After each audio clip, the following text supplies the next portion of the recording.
여러분 안녕하십니까? 더 이슈 진단 코로나19 최진봉입니다. 우리나라 백신 접종률이 수직 상승하더니 세계 평균 접종률을 추월했습니다. 정부에서는 상반기 목표 초과 달성은 물론 집단 면역 조기 달성을 예상하고 있습니다. 집단 면역의 마지막 관문은 끝까지 백신 접종을 거부하고 있는 노백신 콘크리트층을 어떻게 설득하느냐의 문제인데요. 백신 불안감을 부추기고 있는 가짜뉴스 어떻게 대처해야 될지 전문가들 얘기 나눠보도록 하겠습니다. 더 이슈 진단 코로나19 지금 시작합니다.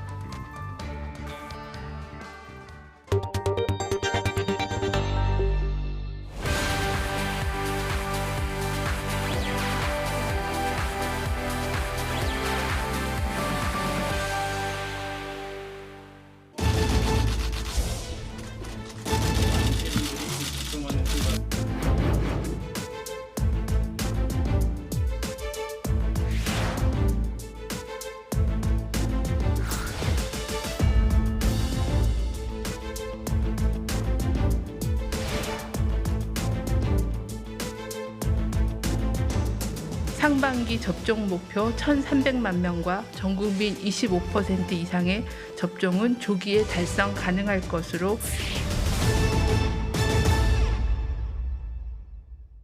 오늘의 특별한 초대 손님 소개해드리도록 하겠습니다. 질병관리청 감염병 위기관리위원회 전문위원으로 활동하고 계시는 가천대 의대 엄중식 교수님 모셨습니다. 어서 오십시오. 네, 안녕하십니까. 예. 자, 엄 교수님.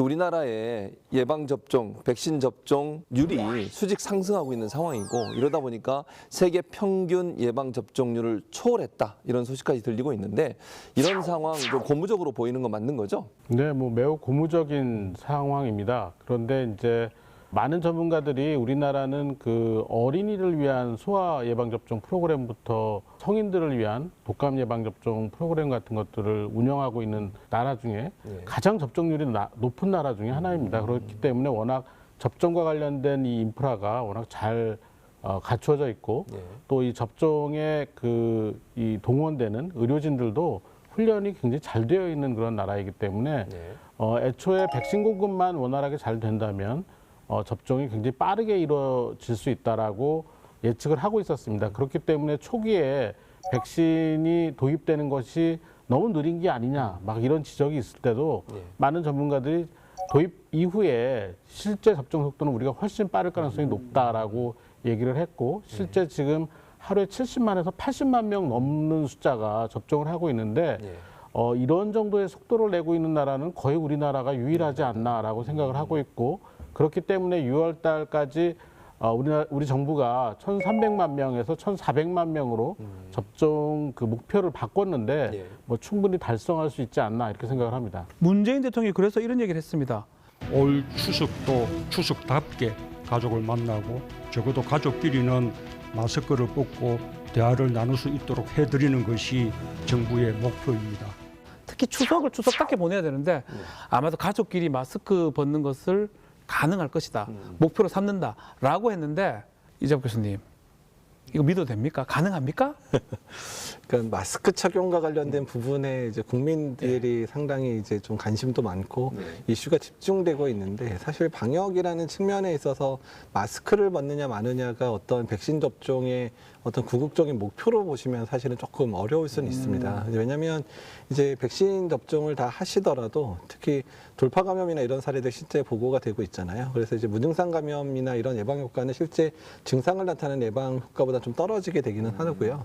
특히 이제 추석 때 가족들이 모일 때는 젊은 사람들과 어르신들이 같이 모이는 자리잖아요. 그렇죠. 그러니까 특히 어르신들 같은 경우에 백신 접종 효과가 좀 떨어질 수도 있거든요. 면역이 좀 떨어지거나 기저질환이 있고 이러시면 백신 효과가 떨어질 수 있어서, 그러니까 마스크를 벗는다라는 것 자체에 너무 집중을 하시다 보면 좀 실망스러운 결과가 있을 수는 있지만, 거꾸로 저희가 더 생각을 해볼 거면 어르신들의 예방접종 충분히 마쳤고 9월 달까지 젊은 사람들이 충분히 예방접종을 한 상황들이 된다면 식사하고 이럴 때는 좀 마스크 벗고 덕담하고 이런 정도는 가능할 거라고 생각은 들거든요. 다만 여러 가지 고려점들, 그러니까 무증상 감염이라든지 고위험군에 대한 감염들을 줄이기 위해서 일단 기본적으로 장기 시간 같이 있는 경우에는 마스크 착용을 이제 좀 하는 게 좋겠고, 그다음에 더 중요한 건 환기입니다. 환기를 충분히 해서 그런 공간 안에 그런 혹시라도 감염자가 들어오더라도 주변에 감염되는 정도를 줄여줄 수 있는 그런 방법들에 대한 기본적인 방역 수칙들은 그래도 추석 때까지도 계속 지켜주시는 게 좋지 않을까 생각을 하고 있습니다. 자, 엄 교수님, 얀센 백신 이제 본격적으로 접종이 시작이 됐는데 일부의 얘기이긴 합니다만 유통 기한이 얼마 안 남아서 효능도 떨어지고 안전성도 문제가 있는 거 아니냐 이런 지적이 일부에서 나오고 있는데 이게 사실입니까? 뭐 걱정하시는 그 의미를 이해를 할 것 같긴 합니다. 그런데 실제로 유통기한 내에 사용을 할 때 어떤 효능 효과가 떨어진다라는 근거는 뭐 전혀 없고 실제로 그렇게 만들어지지도 않습니다. 그래서 그 부분은 뭐 걱정하실 필요가 없고 말 그대로 유통기한입니다. 그러니까 백신을 이곳저곳으로 옮기면서 활용하기 위한 곳에 공급하는 데 필요한 기한이고요. 대신 이제 얀센 백신과 관련된 그 조금의 그 우려 사항은 이게 1회 접종을 하는 장점이 있는 반면에 1회 접종을 하다 보니까 항체 효과가 이 2회 접종하는 백신보다는 좀 짧지 않을까라는 그런 예측이 좀 있습니다. 이제 그런 부분들은 접종을 진행을 하면서 또 확인이 되는 과정이기 때문에 그럴 경우에는 또 이제 추가 접종 계획이나 이런 것들을 세우면 되기 때문에 그 부분도 큰 우려점은 아니라고 생각합니다. 자, 현재 백신 접종 순조롭게 진행되고 있지만 확산세가 줄어들고 있는 상황은 아니거든요. 과연 백신의 효과를 언제쯤 확인할 수 있을지 궁금하신 분들 많죠? 자, 이슈 체크로 확인해 드리겠습니다. 더 이슈 체크 시작합니다. 전 세계적으로 백신을 접종한 지 6개월이 지났습니다. 21억 회분의 백신 접종이 마친 상황인데요. 3억 회분을 맞은 미국 같은 경우는 정점이던 지난 1월에 비해서 확진자가 94%로 줄었고요. 영국의 경우 최근에 사망자가 발생하지 않는 날도 있었습니다. 자, 우리나라 현재 확진자가 눈에 띄게 줄어들고 있지는 않은데요. 그렇다면 언제쯤 백신 효과를 알 수 있을까요?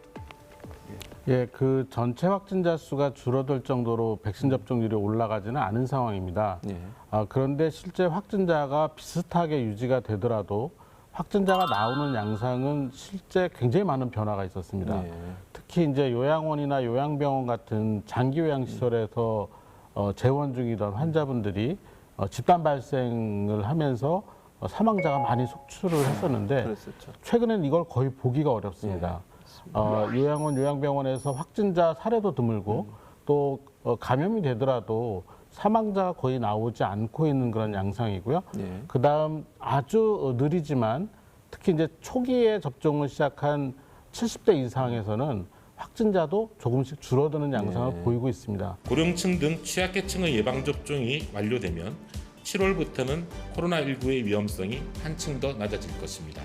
전반적으로 우리나라가 그 전체 접종률이 30%가 넘어가는 시점이 되면 그때 재생산 지수, 그러니까 코로나19 감염된 한 사람이 다른 사람에게 얼마나 전파를 시키느냐 이 지수가 한 0.5 정도까지 떨어질 거라는 예측이 있습니다. 이제 그렇게 되면 최근의 상황이 0.97에서 1.03을 왔다 갔다 하는 그런 정도 수치인데 절반 정도로 줄어드니까 이때부터는 확진자가 이 유행 상황이 잘 관리가 된다면 지금보다는 현저히 줄어들 가능성이 매우 높다고 생각을 하고 있습니다.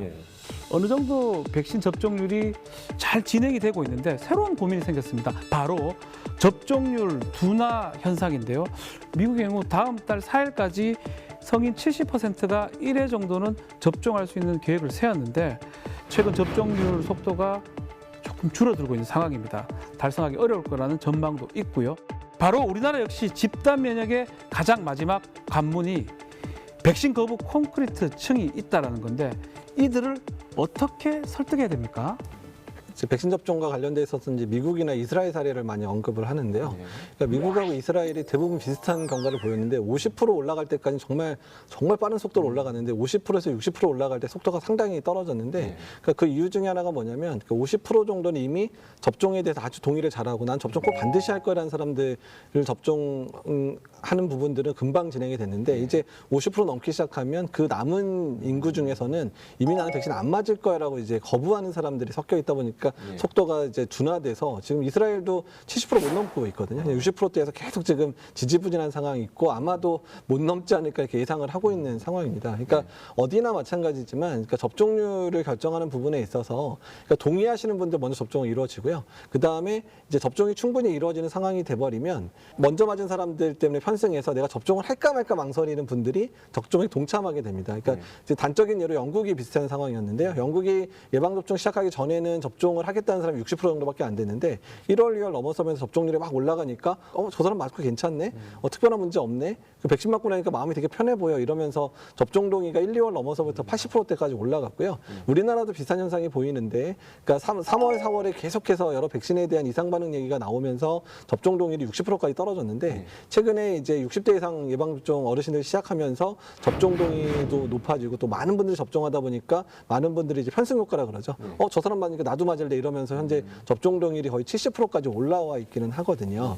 근데 우리나라도 비슷해요. 그러니까 아예 접종 난 끝까지 안 맞겠다고 하는 분들 아니면 접종하는 사람들 막 비난하고 막 비판하고 막 이러신 분들인 그 정말 콘크리트층은 어떤 노력을 해도 사실은 변하지 않고요. 그러니까 정말 예방접종 안 하겠다고 하는 분들은 그분들에게 큰 영향을 주는 사람들이 실제적으로 백신 접종에 대해서 동참하게 하고 본인이 접종하는 거를 보여주는 정도 그 정도의 상황. 우리나라로 말하면 특정 종교 집단의 어떤 뭐 목사님이라든지 아니면 특정 정치인 영향력 있는 정치인들 그런 분들이 접종에 동참하고 그런 것들을 설득해 주는 정도까지 가셔야지 그런 콘크리트에 해당되는 그런 분들이 이제 좀 백신 접종 돌아서지 않을까 이렇게 예상을 하고 있습니다. 결국은 접종이 시작되면 어느 정도는 계속 접종을 할 것이다.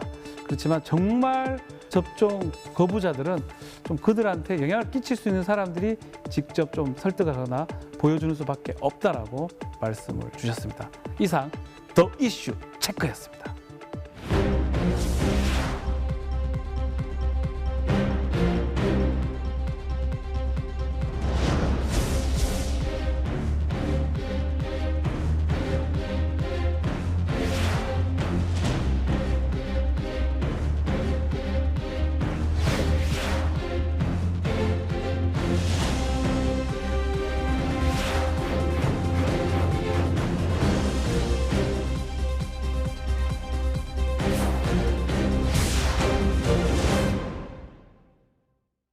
백신 거부증이라고 얘기하는 즉 백신을 맞기를 좀 꺼려하시는 분들에게 백신을 맞도록 하기 위해서는 정확한 정보 전달이 가장 중요하다 이렇게 생각이 듭니다. 그래서 저희가 팩트 체크하는 시간을 좀 가져보려고 해요. 자, 첫 번째 질문입니다. 엄 교수님께 드리겠는데 이런 얘기가 있습니다. 아스트라제네카 백신이 가격이 너무 싸서 효능이 떨어진다. 이런 얘기인데 사실입니까? 저희 어머니가 했던 말이에요. 그렇게 얘기하셨어요? 네, 그 가격과 전혀 무관합니다.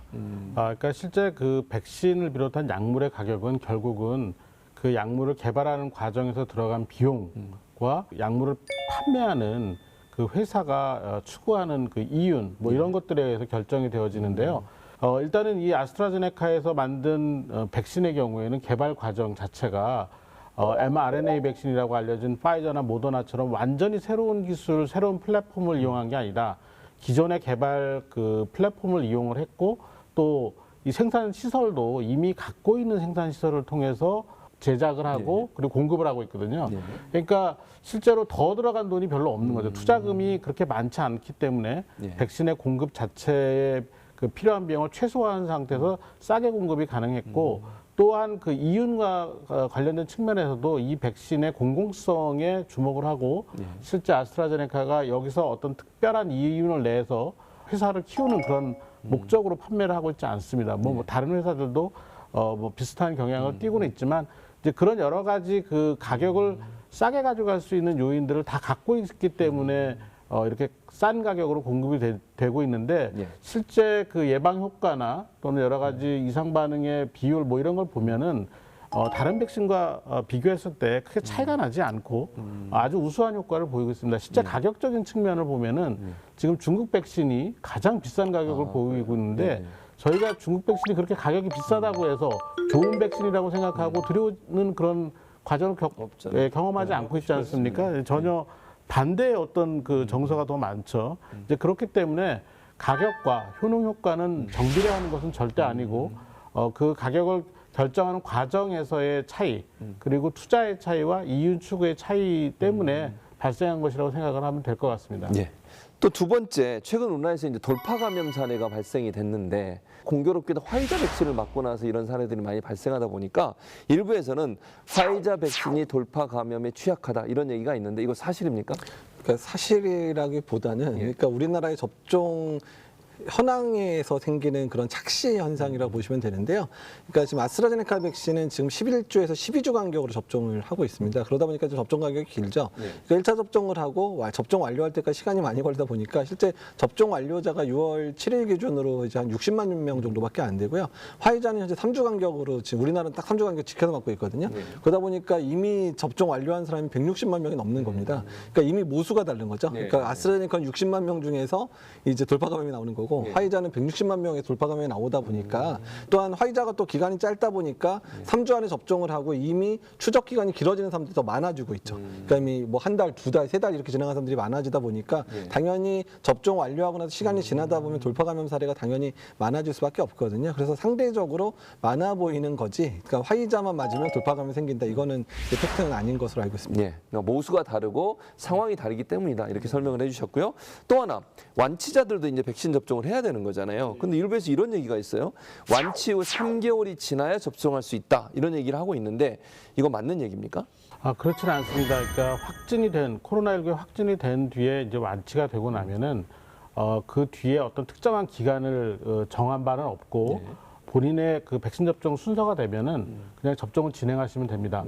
그렇지만 이 완치된 분들이 치료 과정에서 항체 치료제를 사용을 하거나 아니면 혈장 치료제 같은 걸 사용하게 되면 그 안에 있는 항체 성분들이 결국 이 백신의 어떤 효과나 효능을 떨어뜨릴 가능성이 높기 때문에 90일 정도의 한 3개월 정도의 간격을 두고 접종할 것을 권고하고 있습니다. 그래서 완치되는 과정에서 항체 치료제 같은 것들을 사용한 경우에는 90일을 지난 다음에 접종을 하시는 게 좋겠고 그렇지 않은 경우에는 백신 접종 순서에 따라서 순차적으로 접종을 하시면 되겠습니다. 저도 한번 질문을 드려보겠습니다. 좀 궁금한데 백신 접종 전에 삼겹살을 먹으면 그 삼겹살을 매일 많이 먹고 있지만 그걸 먹으면 백신 접종이 유리하다, 괜찮다. 이거 진짜입니까? 사실 삼겹살 얘기는 정말 많이 들었는데요.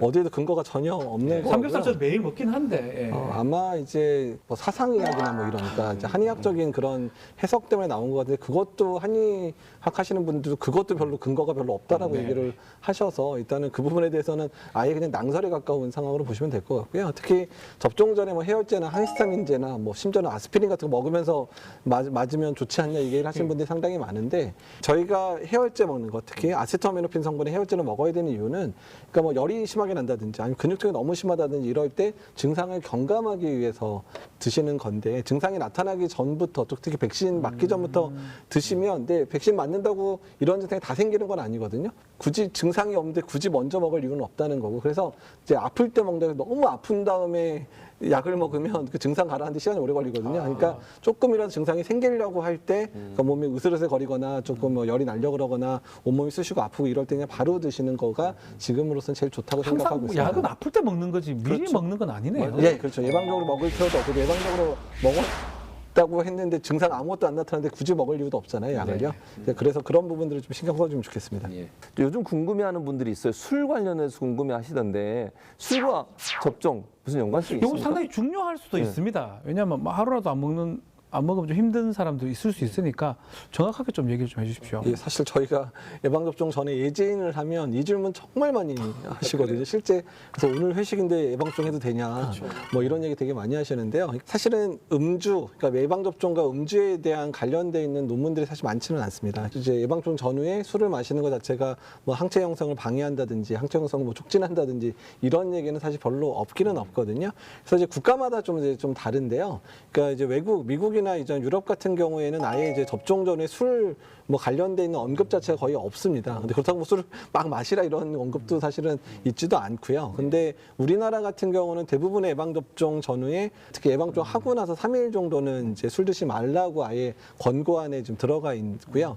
그다음에 또 이제 의사 선생님들 저도 마찬가지인데 예방접종하기 하루 이틀 전에는 술을 좀 드시지 말라는 얘기를 좀 많이 합니다. 왜냐하면 숙취가 있거나 이래 버리면 컨디션이 상당히 나쁜 상황에서 접종을 하게 되면 접종하고 나서 생기는 생기는 급성 이상 반응 있죠. 면역 반응이 생기는 이상 반응인 발열이라든지 아니면 이제 두통이라든지 또 약간 울렁거려하거나 토하시는 분들도 살짝 있는데 이제 음주 상태에서 숙취가 해결되지 않은 상황에서는 그런 증상이 좀 더 심하게 느껴지는 상황도 생길 수 있고요. 또 접종하고 나서 술 마시는 부분들도 술을 마시게 되면 일단은 이제 전반적으로 컨디션 자체가 좀 떨어지는 상황인데 이게 음주 때문에 생기는 증상인지 아니면 예방접종 때문에 생기는 증상인지 이게 좀 구분이 좀 잘 안 되다 이상 보니까 가능하고. 예, 그러니까 그러다 보니까 이제 그런 부분에 대해서 확실하게 구분을 짓기 어려운 측면들도 있어서 그런 여러 이유 때문에 국내에서는 일단은 예방접종 전 하루 이틀 정도부터 예방접종 한 3일 정도까지는 그냥 음주는 안 했으면 좋겠습니다 정도의 그냥 이제 권고 정도를 하고 있다고 생각하면 될 것 같습니다. 지금까지 백신 관련 팩트 체크를 해봤습니다. 자, 마지막으로 엄 교수님한테 질문 하나 드리려고 하는데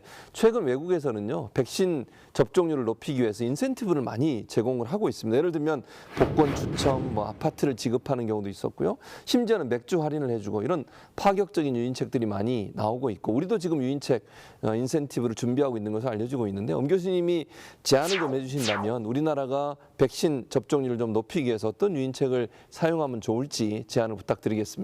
일단은 그 우리나라 국민들은 이런 그 현금성의 어떤 인센티브를 건다고 해서 그것 때문에 뭐 접종률이 더 막 높아지고 그럴 것 같지는 않습니다. 워낙 현명한 국민들이기 때문에 지금 현재 그 백신 접종의 필요성 이런 것들에 대한 이해가 충분하셔서 접종률이 상당히 높아질 거라고 생각이 되어집니다. 그렇지만 그런 가운데에서도 접종의 의지가 좀 약하거나 접종 필요성을 못 느끼는 분들이 계시기 때문에 일정한 인센티브는 필요한데 이렇게 복권처럼 좀 과한 그런 현금성 같은 것들은 이 백신의 어떤 고유한 목적과 좀 부합되지 않는 그런 면 때문에 개인적으로는 반대를 하는 입장이고요. 그거보다는 지금 사실 현장에서 그 느끼는 것들은 이 백신 접종을 한 다음에 사회적인 활동 이런 것들에 좀 제약이 없었으면 좋겠다라고 얘기를 하고 있기 때문에 백신 접종을 빨리 하신 분들, 완료를 하신 분들에 대해서는 그분들이 어떤 모임을 갖거나 할 때는 어떤 시간의 제약이나 공간의 제한을 두지 않는 그런 것들을 빨리 좀 더 확대를 했으면 하는 그런 바람이 있고요. 그다음 또 하나는 앞으로는 자연스럽게 백신 접종을 유도하는 여러 가지 사회 현상이 일어날 것 같습니다. 예를 들면 사회 활동이나 사회를 조직하고 뭐 어떤 뭔가를 만들고 참여하고 이런 과정에서 백신 접종자들을 우선적으로 채용하거나 아니면 또 이런 모임에 참여를 시킬 가능성이 많은데 이런 사회적인 어떤 강제성이 접종을 좀 더 올리는 그런 역할을 하지 않을까.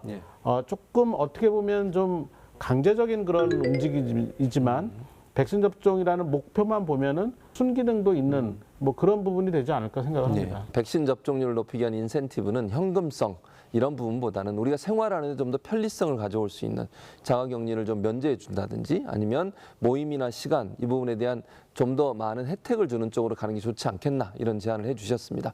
방역 당국이 참고하셔서 앞으로 인센티브 제도를 잘 만들었으면 좋겠다 이런 생각이 듭니다. 더 이슈 진단 코로나19 오늘 준비한 소식은 여기까지입니다. 저희는 다음 주에 다시 찾아뵙도록 하겠습니다. 오늘 함께해 주신 여러분 고맙습니다.